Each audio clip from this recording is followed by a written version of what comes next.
Yeah, I think we talked about this a little bit. Started kind of.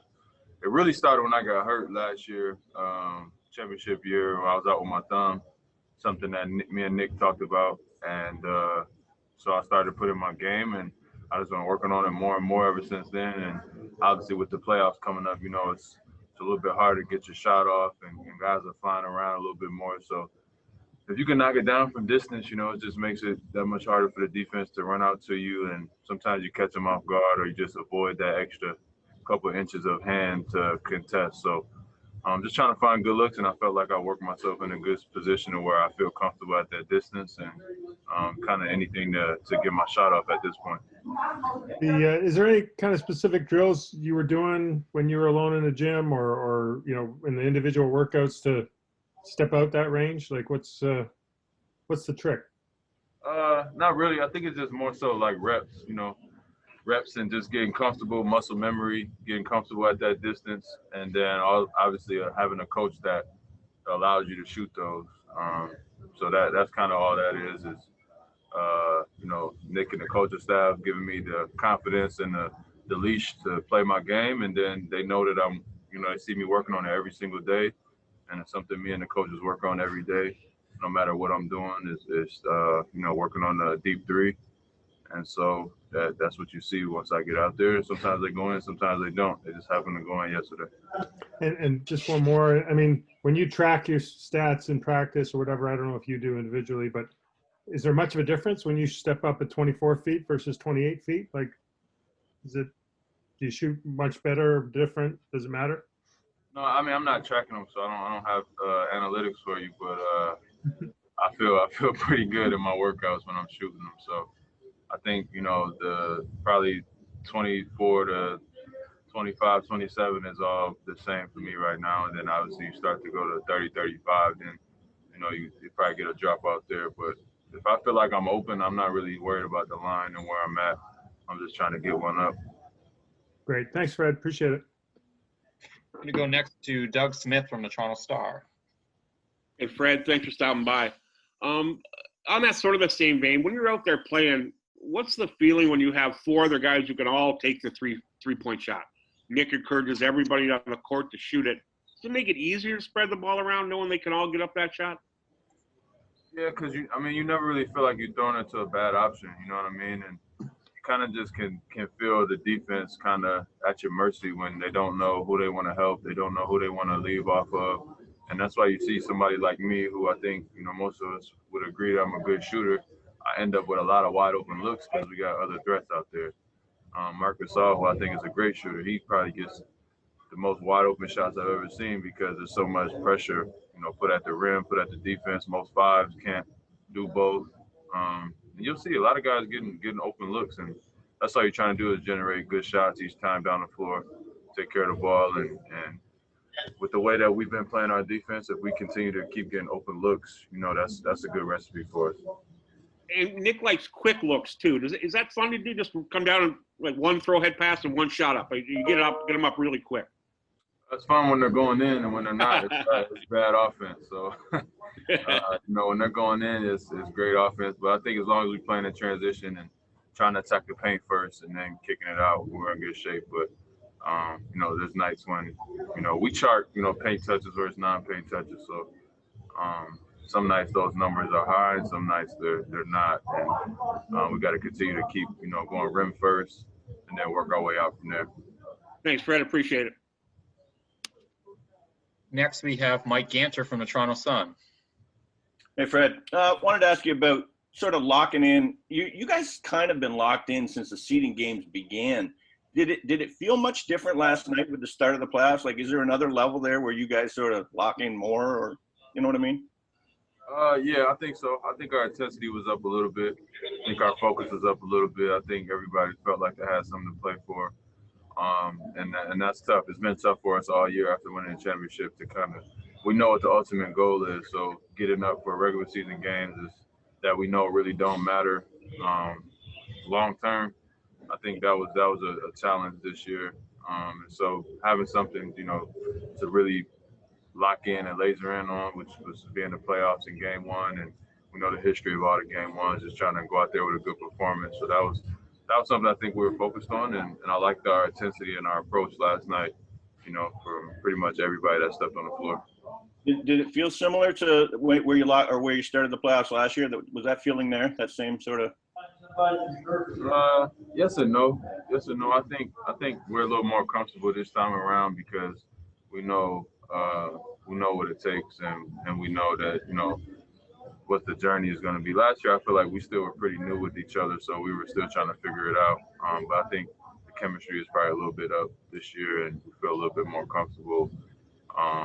And like we lost against Orlando last year, game 1, so I think that was all in our minds going in. Like we don't want to start that way again.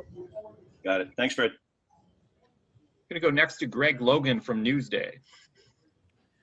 Hi, Fred. I actually voted for you for most improved player in the NBA this year. Can you tell me what changed for you when you moved into starting full-time like you did this year? What difference was it for you in terms of starting rather than coming off the bench? Just more opportunity. I think I spoke on this before. Just more opportunity and more time on the floor and more chances to show what you can do with being in different positions and being able to be in a more of a scoring role versus coming off the bench and kind of trying to run the show. And you know, it's just a different feel of being that first guy off the bench rather than starting the game. So opportunity is probably the only word I can think of, is just being out there and having a chance to do more. Other than that, I feel like the same player. I feel like, you know, I continue to get better each year, and my teammates, you know, continue to keep trusting me and put me in good spots. And you know, I'm sorry. And one other question for me. Last night against the Nets, were you impressed with the way they came back from being 33 points down? And what were you thinking in the fourth quarter when you hit those 2 threes that kind of stopped that comeback? Yeah, I wouldn't say I was impressed, just only because of, you know, the respect level that I have for those guys. I think we all expected them to make a push. Now, I don't know if I wanted to get as close as 9 or 8 or whatever it was, but we knew that they were going to make a push, and getting the lead was half the battle, and, you know, trying to play with the lead is a tough thing to do. So we knew they weren't going to lay down. We knew that's a tough team, and they got a lot of, you know, proud guys and talented guys, and they're going to make a run. And I think, you know, like you said, it's that in that fourth quarter, trying to knock a couple down and keep them at distance. That's all I was thinking about, was just trying to do whatever it takes to get a win, and I was able to find a couple good looks, and they went in for me. Thanks very much, Fred. Going to go next to Eric Kareen from The Athletic. Hey, Fred. Good morning.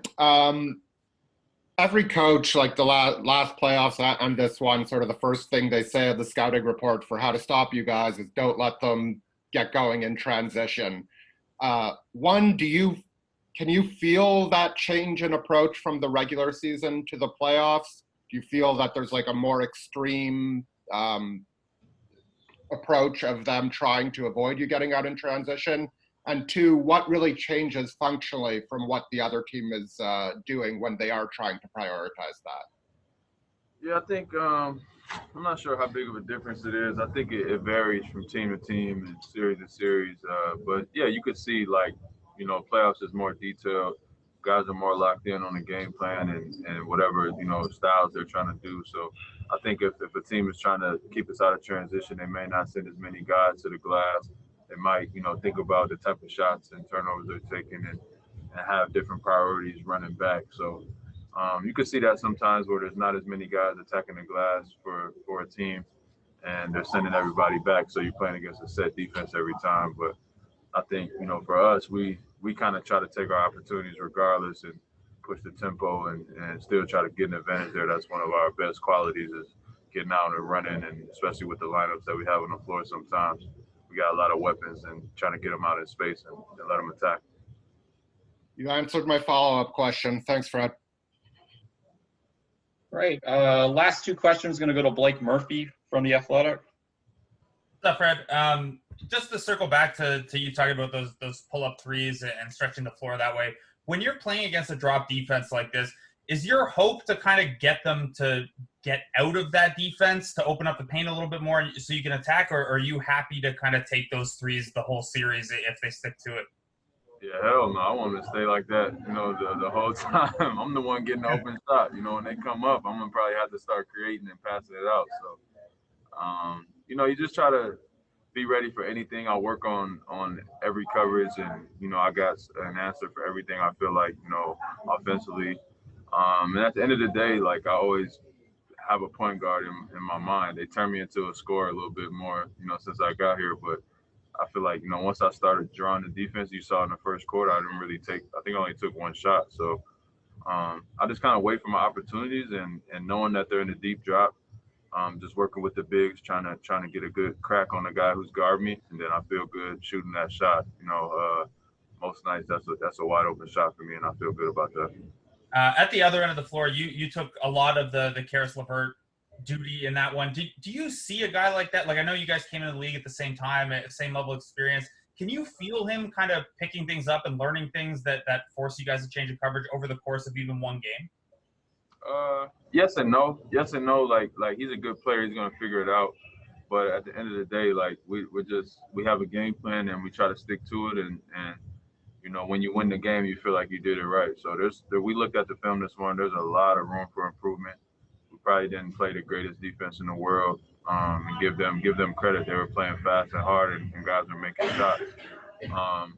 But we really wanted to go give him a crowd and show him bodies and make him kick it out, and he was happy to do that, which is a sign of a great player. So he ended up with 15 assists, and that was kind of by virtue of him being aggressive and also by the setup of our game plan. So you're gonna give up something. I think that's what we were able to give up. Game one and game two, we'll see how that looks different. Oh, thanks, Fred. Michael Green, did you have another question? Sorry, Fred, this will be a quick one, but as Blake was pointing out, as you extended your range, have you noticed the ability to get to the rim that much easier, get to the paint that much easier? Yeah. Yes. I would say yeah. I mean, I still feel like I'm getting the same type of shots. I mean, I think the coaches get a little more mad on the other team when I get an open look. So I don't know if the coverages are being executed right, but I feel like I'm still getting the same open looks. For the most part, I'm sure I'll get a lot more attention in game two, and then I'll see, what's the adjustment from there. But I definitely, being able to stretch the floor gives you a couple extra steps to get by guys when they're running at you. So that's a product of knocking down shots. Thanks, Fred. Have a great afternoon.